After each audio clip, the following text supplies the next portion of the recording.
அனைவருக்கும் இனிய காலை வணக்கம். நான் உங்கள் சமூக பற்றாளன் ஞானச்சித்தன்.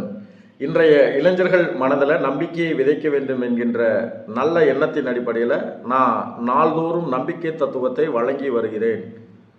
அந்த வகையில் நம்ம இன்னைக்கு பார்க்க போகிற நம்பிக்கை தத்துவம் என்ன அப்படின்னா, இப்போ தோல்வியாளர்கள் தோல்விகளை ஆணியாக பார்க்கிறார்கள். அதுவே வெற்றியாளர்கள் தோல்விகளை ஏணியாக பார்க்கிறார்கள். இப்போ தோல்விகளை நாம் ஆணியாக பார்த்தா நம்ம உறுத்தும். அதுவே தோல்விகளை நாம் ஏணியாக பார்த்தால் நம்மை அது உயர்த்தும். வாழ்வில் சாதித்த சரித்திரம் படைத்த வரலாற்றில் வாழ்ந்து கொண்டிருக்கும் அனைத்து துறையை சார்ந்த சாதனையாளர்கள் எல்லாமே தோல்விங்கிற அந்த படியில் ஏறி தான் வெற்றிங்கிற கனியை பறித்தார்கள்.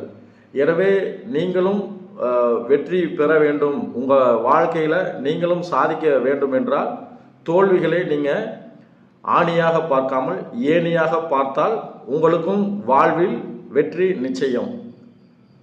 நன்றி, வணக்கம். நான் உங்கள் சமூக பற்றாளன் ஞானச்சித்தன்.